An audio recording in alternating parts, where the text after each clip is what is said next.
So hello class 9. We'll begin a new chapter with this new way of teaching, and today we'll begin this chapter in biology we call tissues. This is the second chapter in your biology course. So in the previous chapters we studied about cell, everything about the cell, the different types of cells, that there are prokaryotic cells, eukaryotic cells, and then you further studied that there are plant cells and animal cells, and then we also studied that within all these cells there are a lot of organelles that are working inside a cell. And if you remember, by the end of the chapter you studied cell division. So when a cell divides, it multiplies, increases in number. A unicellular, when it divides into two different organisms. But a multicellular organism like us or a plant, the cells divide, they don't divide into new organisms, but they divide into a multicellular tissue. That multicellular structure is known as tissue. One cell divides into different cells, and different cells divides into more cells, and that group of cells, that aggregate of cells, is known as tissue. So what is a tissue? A tissue is a group of cells. Now remember, there's a catch in this. A group of cells is tissue, no doubt, but these group of cells should perform similar functions. They should perform similar functions, then they are called a tissue. Not just any group of cell is not a tissue. A group of cell having almost similar structure, but that's not important. Most important is they should have a similar function. That is a tissue. A group of cells, I'm repeating, having almost similar structure, but they perform similar function, is a tissue. Okay.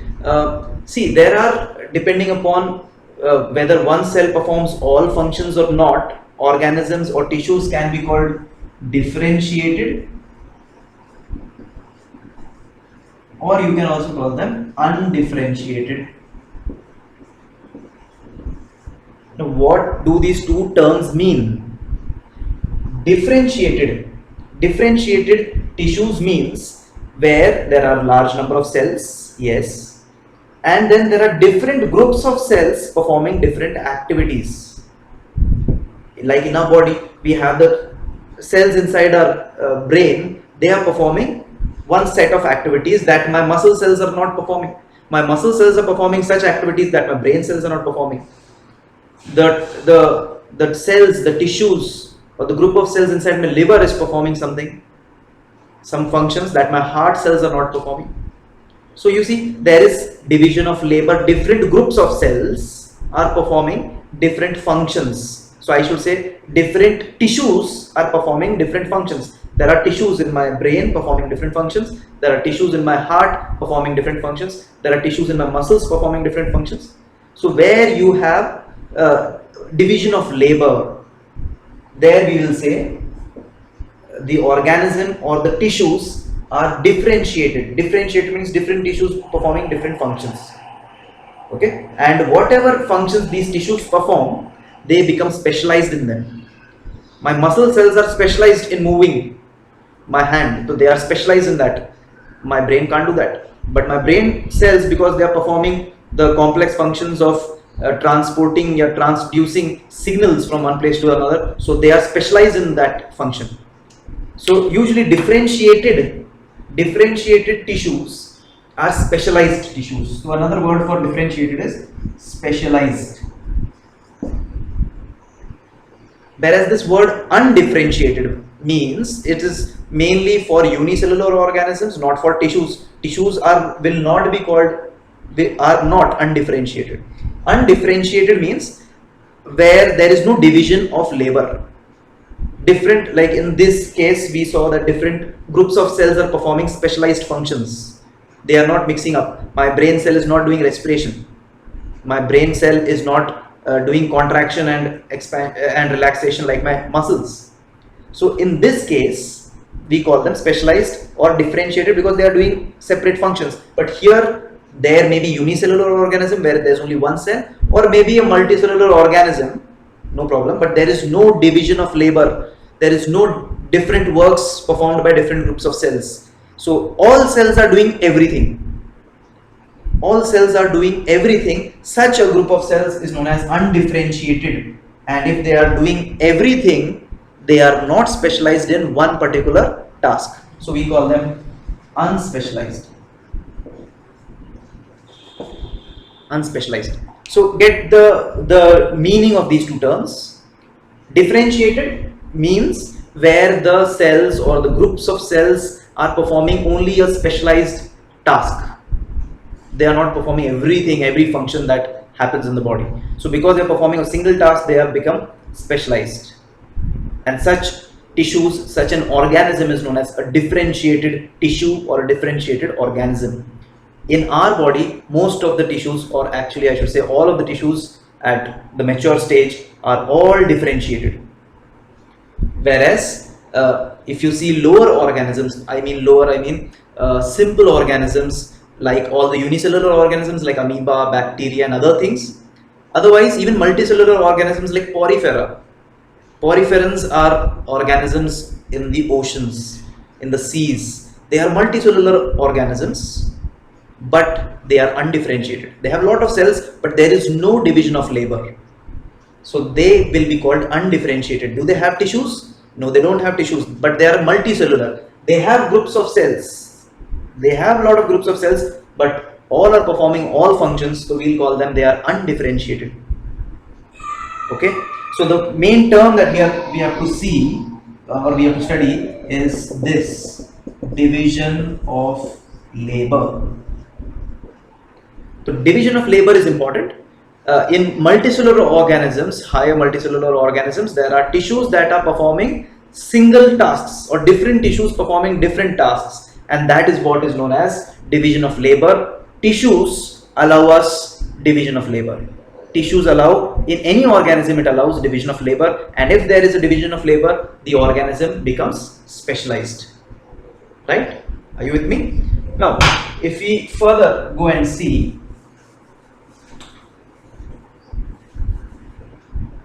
tissues are groups of cells. They are made up of cells, right?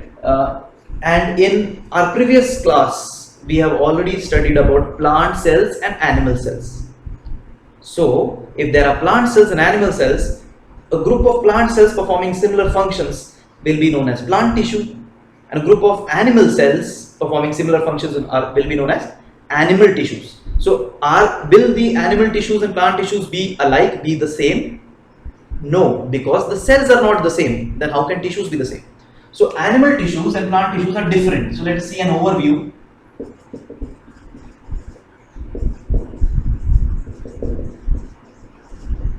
Now, don't get this wrong.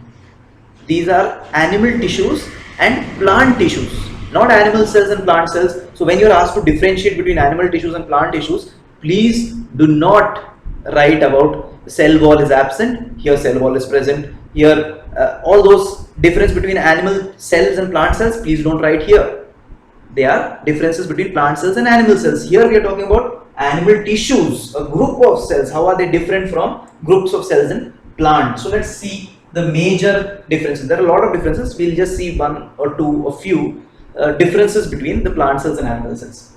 The major difference is about the shape. In plant cells, they can maintain their shape. They maintain their shape.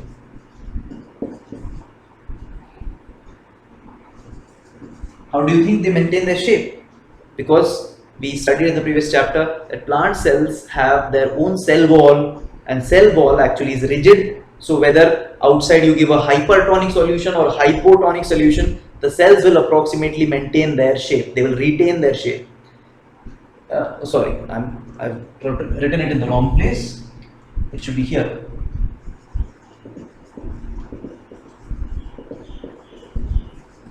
So plant cells, plant tissues approximately maintain their shape. Animal tissues, when you take it out of your body, if you take it out of the body, it will be difficult for them to maintain their shape.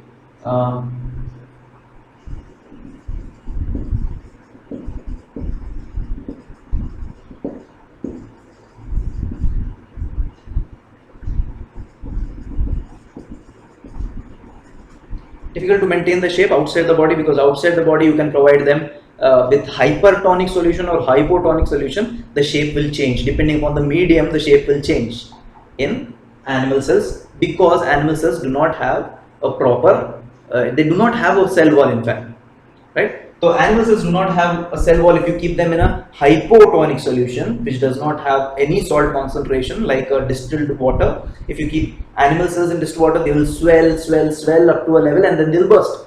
They can't retain their shape. Whereas a plant cell will retain the shape when you keep it in hypotonic solution. It will swell, but it has a limit. It will swell up to the cell wall. It cannot swell more than that. So it will maintain its shape.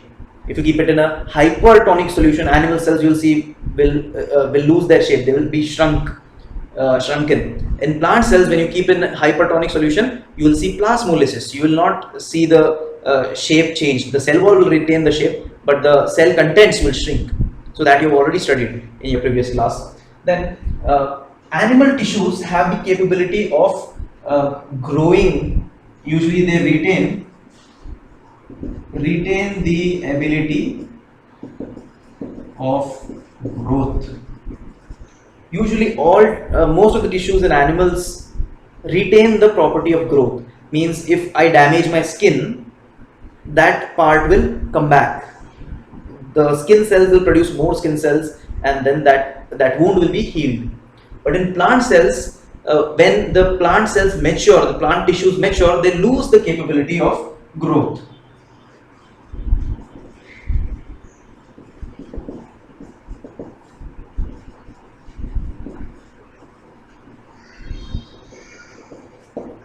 In plant cells, we'll study in the next class that in plant cells, the growth department, the function of growth will be looked after only a particular tissue. Not every tissue does growth.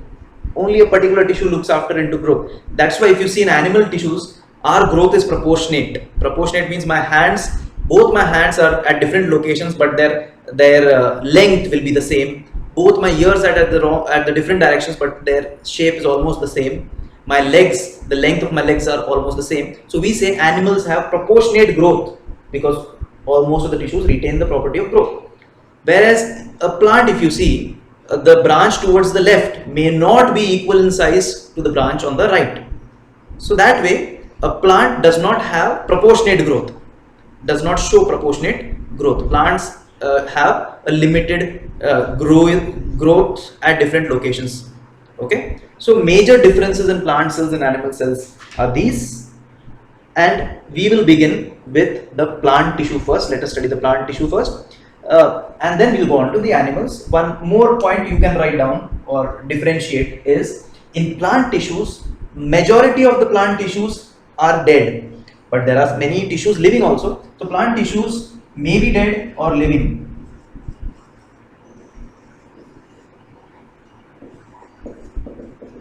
So plant tissues may be dead or they may be living, whereas animal tissues, most of them, or actually except few, all the cells are living. They are made up of